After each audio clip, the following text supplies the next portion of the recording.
Bonjour à tous, je suis Jean-Marc Jeunesse, rédacteur en chef d'achatpublic.info, le média en ligne dédié à la commande publique. Pour cette émission, nous avons invité, et nous le remercions très sincèrement, Olivier Weinstock, qui est président, qui est directeur associé. Président, peut-être un jour on va y travailler. Le marketing achat, si on traduit littéralement, marketing, c'est la connaissance du marché. Donc effectivement, connaître son marché, c'est une évidence, c'est le b.a.-ba, mais c'est un b.a.-ba qui n'est pas toujours utilisé par les acheteurs publics qui vont vouloir travailler sur la rigueur de leurs appels d'offres pour se conformer à la législation en vigueur. Lorsque vous dites connaître son marché, vous parlez bien du marché fournisseur. Eh bien en fait, non, connaître tout son marché. Les fournisseurs, c'est un aspect. C'est l'aspect le plus évident. C'est-à-dire, vous venez de l'évoquer, c'est le plus évident. On a souvent envie de connaître le nom des fournisseurs. Mais il faut aussi connaître les autres acheteurs. Et particulièrement en ce moment, on est au moment de pénurie. On a des fournisseurs qui manquent de capacité.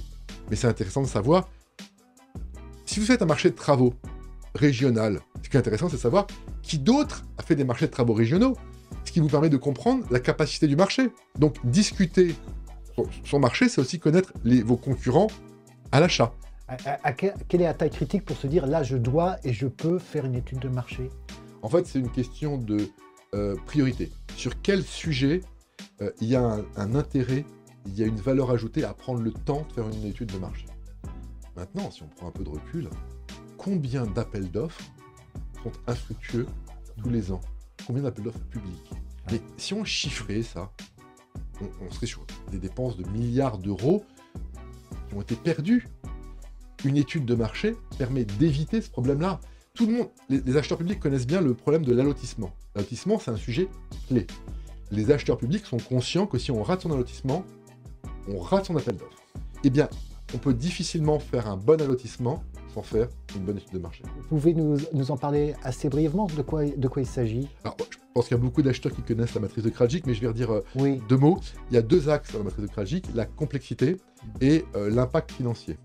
Grosso modo, il y a une envie de rationaliser les typologies de dépenses qu'on a, en se disant est-ce que ces dépenses sont stratégiques, est-ce que ces dépenses sont critiques, est-ce qu'elles sont leviers, ou est-ce qu'elles sont simples.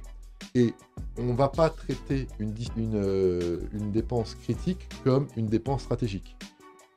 Pour le clarifier, il y a des dépenses qui peuvent être d'un montant relativement limité, mais absolument critique. Il faut avoir le produit, même s'il ne vaut pas cher.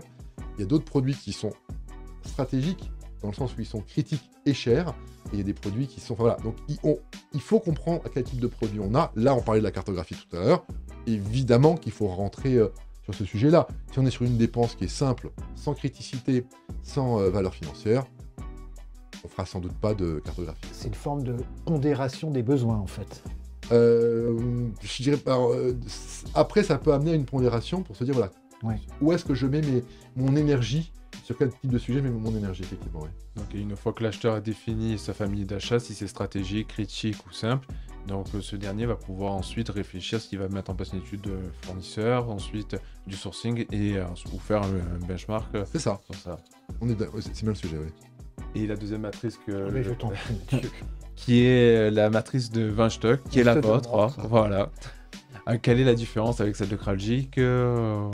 Alors, la matrice que j'ai publiée il y a une quinzaine d'années, qu'on appelle la matrice de rapport de force, mais comme c'est moi qui l'avais créée, elle est souvent sous mon nom, c'est une matrice pour regarder les rapports de force. Alors, historiquement, on n'aime pas trop parler de rapports de force dans les achats, mais il y en a.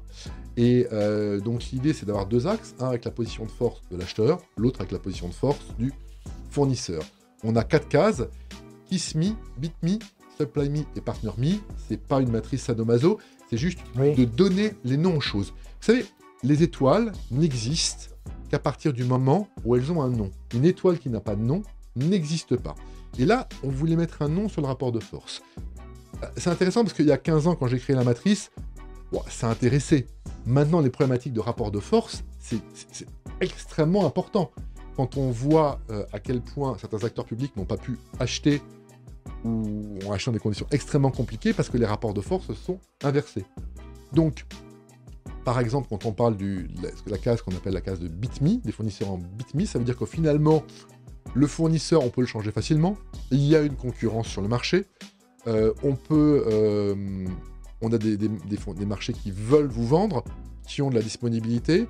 et qui répondent assez facilement à vos besoins. De l'autre côté, Kissme, c'est des fournisseurs, il y a peu de fournisseurs, où on peut difficilement changer de fournisseur. Il y a des problèmes de disponibilité, il y a des problèmes de qualité, et dans ce cas-là, on ne va pas traiter les choses de la même façon.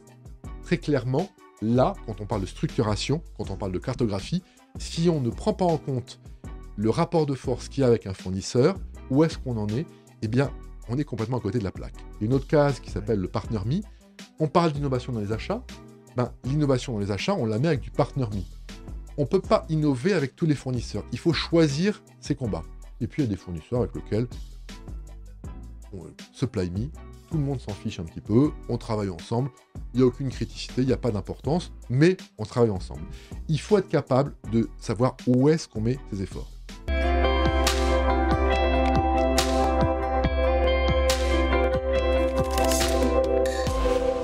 C'est un